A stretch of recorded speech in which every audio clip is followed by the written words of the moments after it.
আল-আকসাতে কোনো অ্যাটাক নাই বা কোনো ধরনের সমস্যা নাই। মসজিদুল আকসা নিরাপদ, আমরা নিয়মিত ঢুকতেছি, বের হচ্ছি, মুসল্লিরা নামাজ পড়তেছে, আসতেছে যাচ্ছে, কোনো অসুবিধা নেই। আপনাদের এই নোংরা মন মানসিকতার কারণে ভবিষ্যতে আপনাদের কাছে আমরা কারো জন্য সহযোগিতাও চাইবো না। আমরা যতটুকু পারি করব, আর না আপনাদের কাছে বলবো না, কারণ আপনাদের মন মানসিকতা খুবই খারাপ, খুবই খারাপ। আপনারা অনেক বেশি সমালোচনা করেন। আমরা আল্লাহ পাক দয়া করে আমাদের খাওয়ায়, ডাল ভাত খাওয়ার ব্যবস্থা আছে, আর হারাম খাওয়ার জন্য আল্লাহ তাআলা আমাদেরকে হেফাজত করুক। এই হারাম থেকে যেন আল্লাহ আমাদের বাঁচায়। আমরা কারো টাকা খেয়ে বাঁচতে হবে না। এবং মসজিদে আকসা সম্পর্কে আমরা যেসব তথ্য আপনাদেরকে দিয়েছি, আমাদের উদ্দেশ্য ছিল দেশবাসী যাতে বিভ্রান্তি থেকে মুক্তি পায়।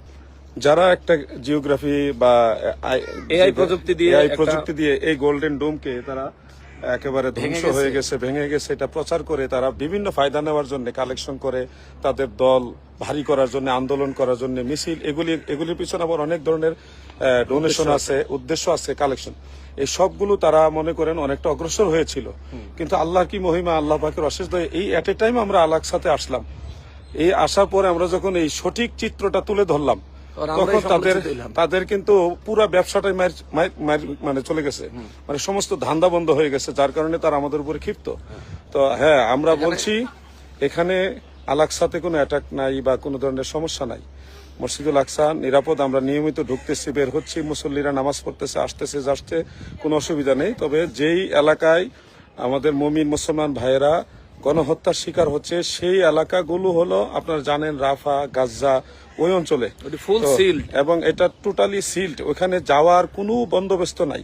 আসলে বাস্তব জিনিসটা আপনি জানেন না ভাই, সম্মানের সাথে বলছি।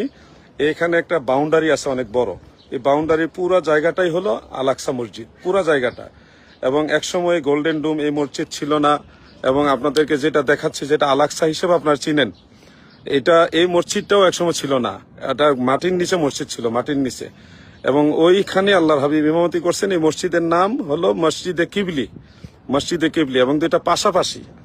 আমরা এই গোল্ডেন ডোমকে সামনে রেখে বা আমাদের পিছনে রেখে একটা পিকচার দিয়েছিলাম। উদ্দেশ্য ছিল যে বাংলাদেশে যারা মিথ্যা প্রচারণা করছে তাদেরকে বোঝানো যে আপনারা এটা সত্য বলছেন না।